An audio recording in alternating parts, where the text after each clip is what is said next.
चला तर आज आपण पनीरपासून मावा पेढा कसा बनवायचा ते पाहणार आहोत। तर हे पहा, 1 पाव पनीर घेतले, ते छान किसून घ्यायचं किसणीवर बारीक। हे पहा, असं छान किसले गेले बारीक।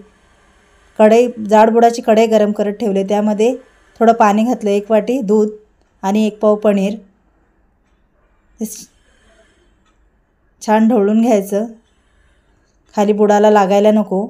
आणि पातेलं घेताना किंवा कढई घेताना जाडबुडाची घ्या, म्हणजे खाली लागलं जात नाही।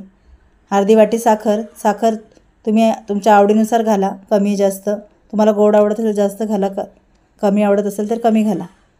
छान हलवून घेऊया आटेपर्यंत। हे पहा, आटलं गेलंय। त्यामध्ये आता फूड कलर टाकूया, येलो फूड कलर मिक्स करून घेऊया छान असं।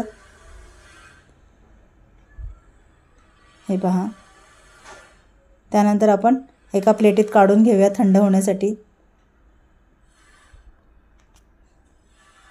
पुन्हा कढई गरम करत ठेवले, अर्धी वाटी दूध घेतले, अर्धी वाटी दूध पावडर घेतली आणि ती सगळी मिक्स करून घेऊया।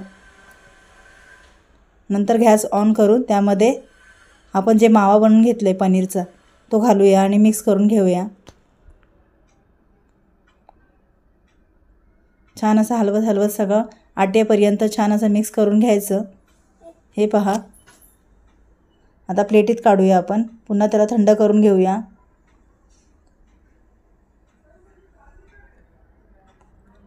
आणि थंड झालं की चमच्याने एक चमचा भरून घ्यायचा आणि हातावर छान असा गोळा तयार होतो। पहा, किती छान असा माव्या पेढ्याचा गोळा तयार होतोय।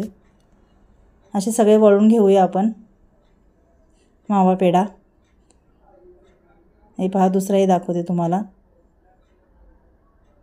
आणि जे हाताला पहा कसं तूप हे झालंय, आपण काही तूप तेल काही वापरलेलं नाही, त्याचंच स्वतःचं तूप आणि तेल सुटायला लागले। हे पहा, छान असं मावा पेढे तयार होतात। हे पहा, सगळे आपण असे तयार करून घेतलेत आणि सजावटीसाठी केसर आणि पिस्ता लावून घ्यायचे, तर खूप छान होतात मावा पेढे। तर कशी वाटली तुम्हाला माव्या पेढ्यांची रेसिपी नक्की कमेंट करून सांगा। आणि अशाच नवनवीन रेसिपी पाहण्यासाठी आपले चॅनल स्वाद जेवण आणि जीवन नेहमी बघत राहा। लाईक, शेअर आणि सबस्क्राईब करायला विसरू नका। धन्यवाद।